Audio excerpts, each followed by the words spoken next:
Cabernet tends to be the sort of Errol Flynn of the grape varieties. The most expensive beer in history. People will turn around to me and say, I'm just making gin while I wait for my whiskey to get ready. Because wine is an adventure. Conventional winemakers who just condemn all natural wine as faulty. The prestigious title of Sake Samurai. Looking at whiskey in more of an artful culinary way. They kind of look at it as a novelty more than anything. The guy from the rock bands is making wine. This is the Drinks Adventures podcast. I'm James Atkinson, and this is the show where I speak to some of the world's most exciting producers of beer, wine and spirits and uncover trends and issues in the drinks industry today.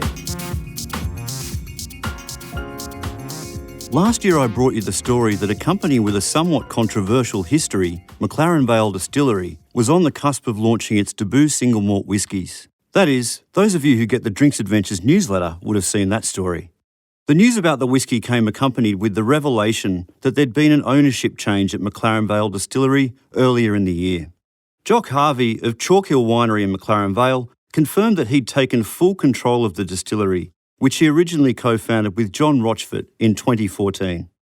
The split happened after John founded Rochfort Distillery, another brand, but that's actually since gone into liquidation and is the subject of a legal dispute, which you can read all about on the website too. I'll link to that article in the show notes. Jock is with us in this episode to tell you everything you need to know about the McLaren Vale whiskies, which will mostly be matured in locally sourced red wine and fortified wine casks. And lastly, before we get into the interview, I hope you're having a happy new year. I'm delighted to be back with you in 2021 for Season 8 of the podcast, which will get underway right after this. What I love about Australian craft spirits is that our distillers are truly free to experiment. We aren't governed by rules and traditions. That's why the flavour and character of Australian spirits is so unique. But it takes distilling prowess and another critical ingredient to bring these products to market, and that ingredient is Bintani. Bintani supplies distillers with malts of all colours, flavours and aromas. They have a leading range of yeast and other ingredients and the professional expertise to help distillers create the spirits of their dreams. Make Bintani your partner in taste and quality. Jock, it's great to have you on the show, and you must be excited that you've got some whiskey you can share with people now. Thanks, James. Good to hear from you again as well. Yeah, it's been great. We took some of the red wine casks that we decided were going to be the house style of the distillery and put them into some wet muscat cask. Actually grow muscat grapes here in McLaren Vale and make a fortified muscat.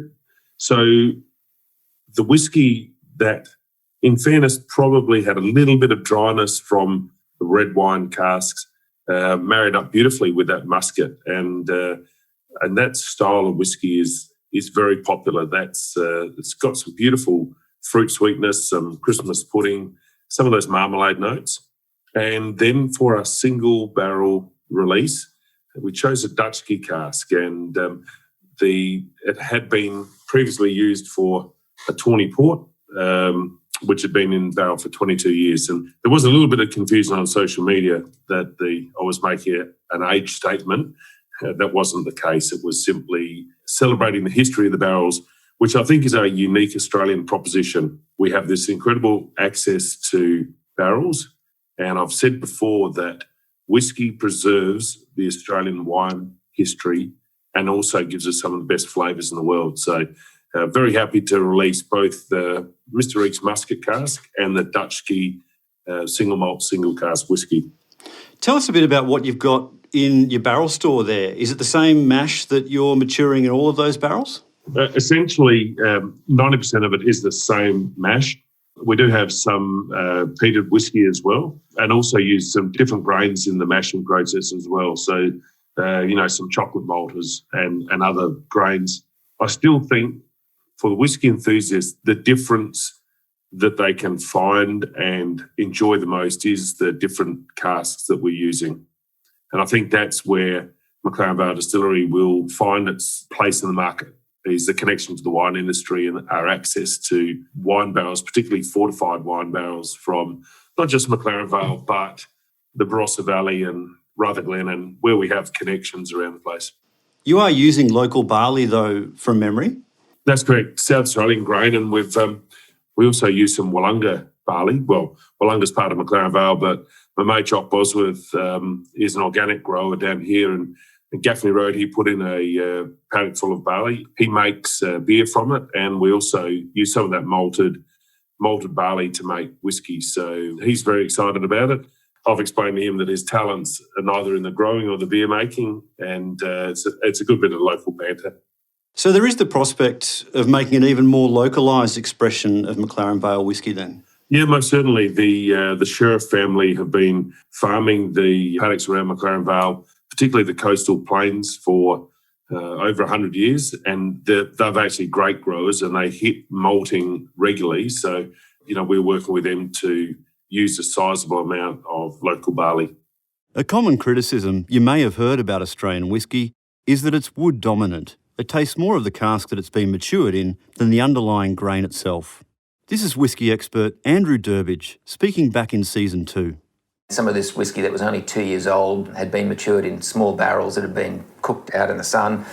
It was very, very wood driven, and it was very hot. And a few people were saying, well, it's great that we've got so many distilleries. It's great that there's a profile out there, but it's not all that fantastic to drink some of all this. And it would be nicer if some distilleries maybe kept their head down below the parapet for a bit longer, let their stock get to greater ages and bottle it when it was a bit more mature. But Jock Harvey says he's been very mindful of these issues in crafting the McLaren Vale whiskies. I'd agree entirely, and I think coming from the wine industry where we've seen trends of oak, and just indulge me for a minute, we've seen Chardonnay in the late 80s go into American oak and come out buttery brown, then move to an unwooded style, and then move it back to a slightly French oak style. So we've seen that style change. And I certainly think that Australian whisky has to be very careful that the producers don't think that the darker it is, the better it is. And I make no apologies for the first release of the muscat cask. It does have some oak character to it, or some significant oak character.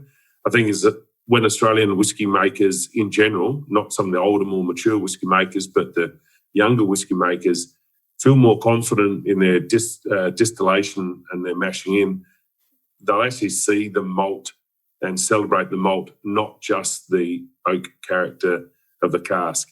And you might be aware I had an independent assessment of all of the whiskies some 6 months ago, and that was a comment. Someone actually said, thank God we can taste some malt in this whiskey, rather than just speaking completely transparently, just ethanol and oak and the precursor in the barrel. And I think as a whisky industry, Australia has to be very careful that it doesn't over-celebrate its access to barrels and simply produce a dark and oaky whisky that doesn't actually allow the malt to shine through.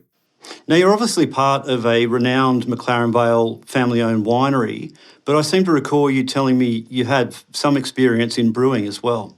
When I was working in the United States, I worked in microbreweries across America, and that was I was only a young pup in those days, and but a lot of fun. And the trends in America often translate to Australia some years later, but we saw the growth of microbreweries in America. Then that was replicated in Australia. We've seen the growth of distillation in America, and we're seeing that replicated in Australia as well. So, yeah, thankfully, there are some trends in America in some of the weirder brewing that I'm not a big fan of. Introducing things like Brettanomyces into a beer is popular amongst some beer producers. In the wine industry, we fight to keep that out of our wineries. So there are some things we don't actually want that are in modern brewing. I assume that you've been a whisky enthusiast in parallel with your winemaking career? Yeah, very much so. My grandparents on both sides were whisky drinkers. One was a Methodist who'd drink a small amount, and the other was less strict with his imbibing. And it was good.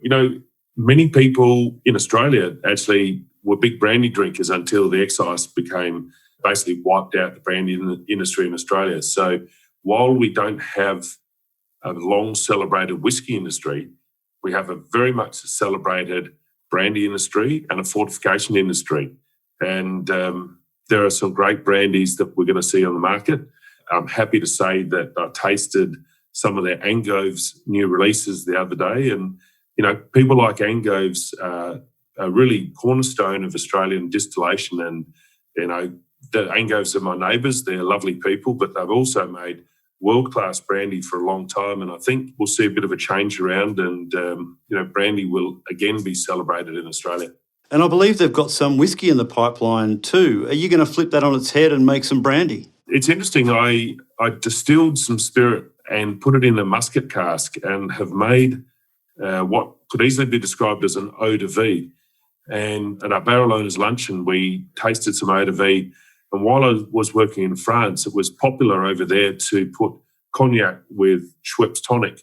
And but it was a warm day, so we had eau de vie with soda water.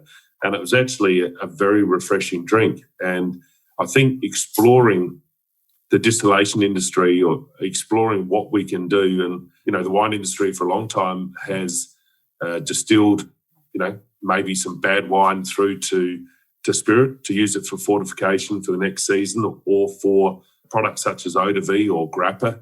So I think there's a lot of potential in the Australian industry as it matures. You did have some barrel investors that were involved in the distillery from the outset. Have they been able to get their hands on some of the matured stock? Yeah, that's right. So we had a barrel owners luncheon on Sunday, and we had almost 60 barrel owners and their partners come down and have lunch and look at their whiskies. And they were thrilled. I mean, it's been a long journey. Some of them started investing in 2016. Some of them I take responsibility that sometimes the communication hasn't been the best because of reasons. And it was great to see them. They're delighted to see that whiskey come out of barrel and to have a taste. And it's now a process of selecting casking, where we're double casking those whiskies, to use either musket cask. We've got a number of port casks, and we have some Pedro Jimenez casks that are coming out of the Barossa Valley, which we're very excited about. We've been waiting on these casks for a while, and for a lot of people, they want to wait for the Pedro casks. So it'll be 100% Australian wine casks that you're going to be working with? Yeah, I do work with people that bring in bourbon casks, and also have sherry casks from McWilliams that have been offered. But at this stage, I'm working with Australian fortified casks and getting good results. You made a comment earlier about over oaking whiskey. I agree that has happened, and it's very easy. You have to manage your bond store more like a Japanese or a Taiwanese distillery than a Scottish distillery. Our climate is such that in a short number of weeks or months, those barrels need to be looked at regularly, and they need to be pulled out and put into something perhaps less aggressive or less tasty. And your barrel management is critical. It's not a matter of filling a barrel and putting it away and, waiting a couple of years and having a look at it. Barrel management is much like the wine industry, where we need to regularly look at our barrels, check for faults, top up, rack.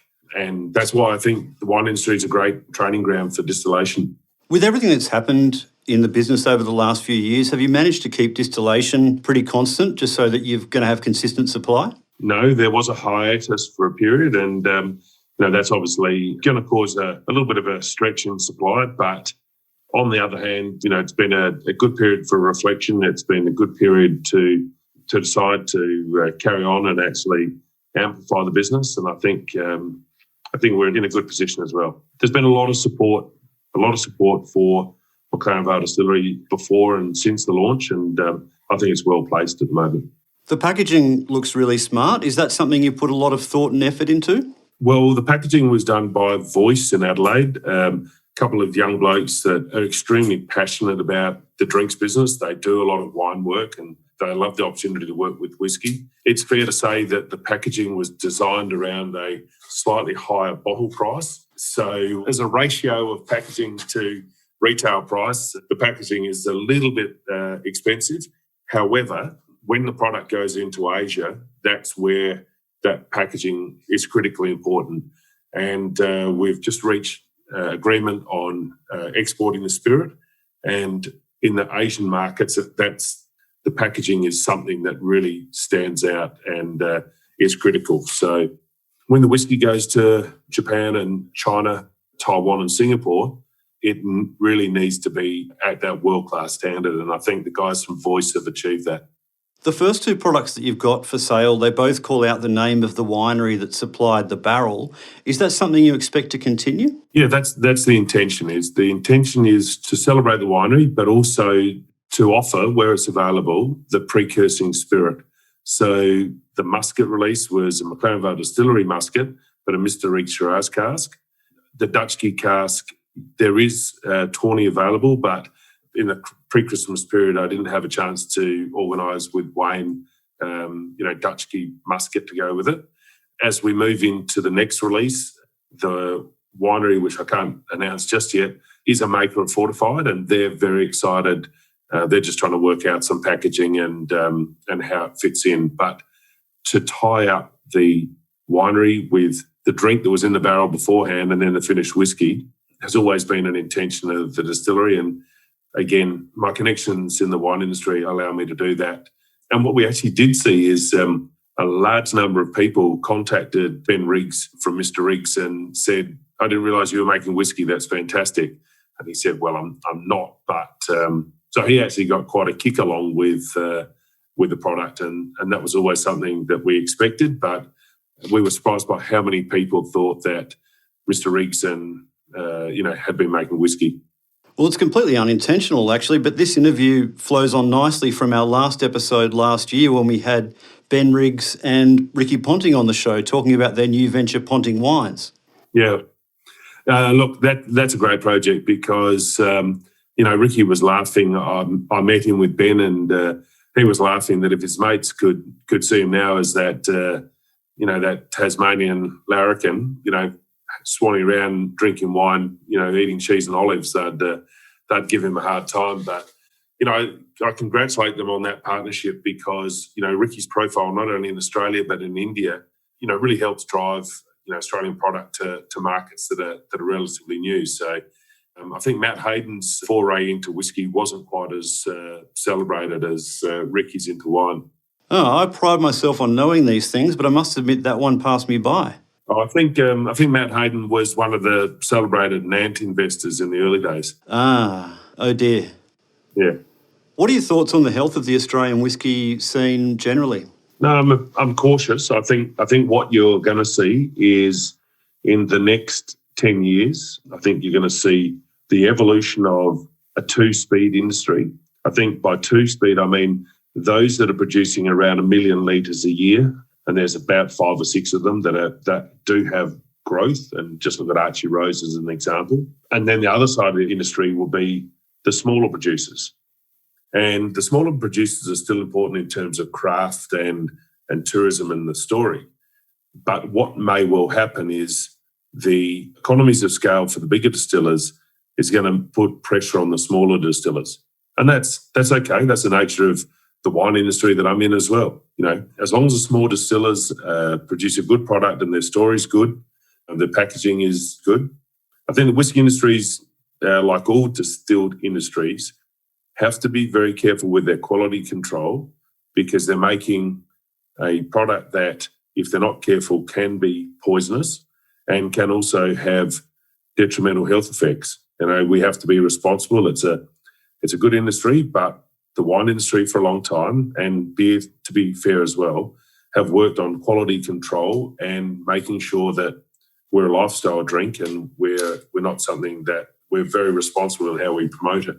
I think what's also an interesting perspective on the whiskey industry is gin seems to be, in some cases, the beverage that drives capital into the whiskey industry. And I think we have to be careful that the gin bubble doesn't burst and leave a trail of damage behind it. But the industry self-regulate and there's still a lot of spirit getting imported from overseas.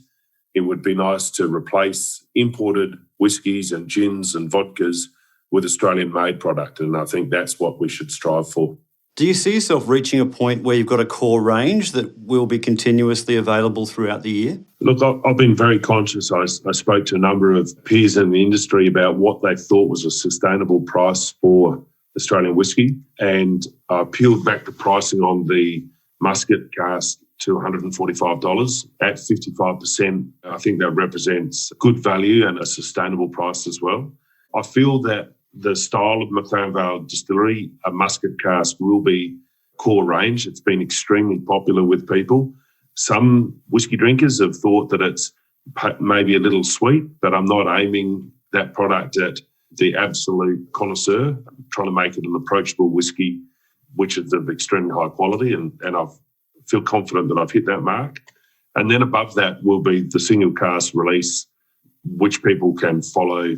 And the nature of whiskey is that, some people will love it, some people will prefer something else. And I think that's one of the great things I say to people. You need 6 bottles open at any one time so you can go back to your favourites and keep trying new whiskies.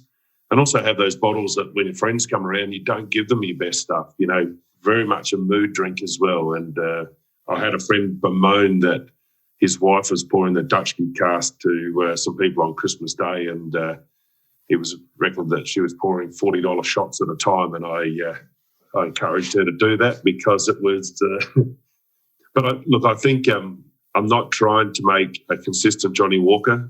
What I'd like to do is keep producing things that are interesting, that have a genuine story behind them and have a connection to the Australian wine industry. And I was approached the other day by a distillery, and they asked about muscat casks. I said I'm happy to give them a couple of casks to try.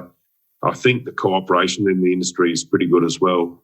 People have been very kind to me with their advice, and I've tried to reciprocate that with sourcing barrels for them and being cooperative as well. I think that's a very important way forward for the industry.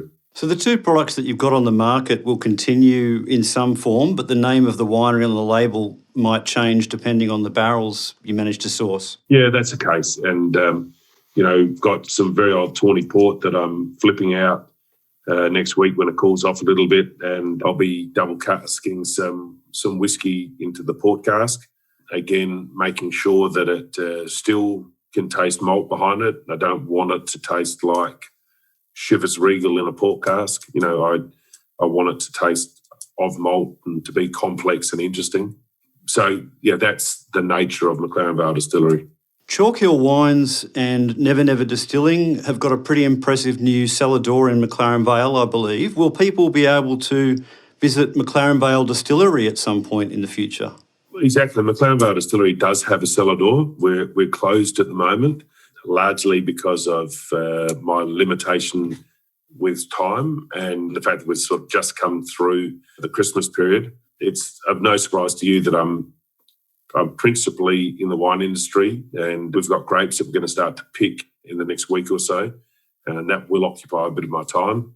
I don't want to be half-assed about opening a cellar door, and also have to make sure that the offering is what people expect. And I think in McLaren Vale, people expect now to book in for a tasting with COVID, which is helpful. You can manage your numbers. They also are comfortable to pay for a tasting. So we hope to open cellar door more regularly in the future, but at this stage, after the amount of effort to clean up and get ready for the barrel owner's lunch, I don't fancy doing that every Saturday for a Sunday. And before I let you go, how is vintage 2021 looking in McLaren Vale? It's looking really good. It's up on the last couple of years. We've had a nice wet winter in 2020. We've got good canopy, and we've had an extended veraison period with a high background humidity.